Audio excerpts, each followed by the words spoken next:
லட்சக்கணக்கான குடும்பங்கள், கோடிக்கணக்கான கனவுகள். தமிழ்நாடு அரசு ஒவ்வொரு குடும்பத்திடமும் கேட்கின்றது, உங்க கனவை சொல்லுங்க.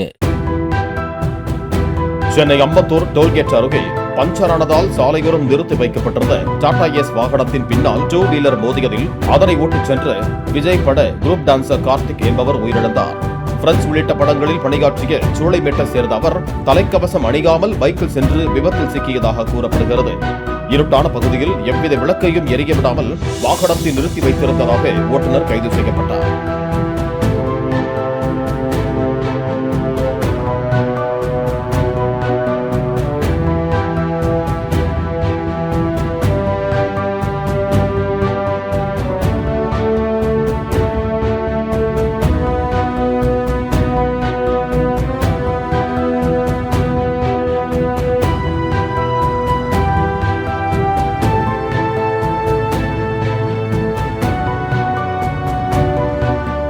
லட்சக்கணக்கான குடும்பங்கள், கோடிக்கணக்கான கனவுகள். தமிழ்நாடு அரசு ஒவ்வொரு குடும்பத்திடமும் கேட்கின்றது, உங்க கனவை சொல்லுங்க.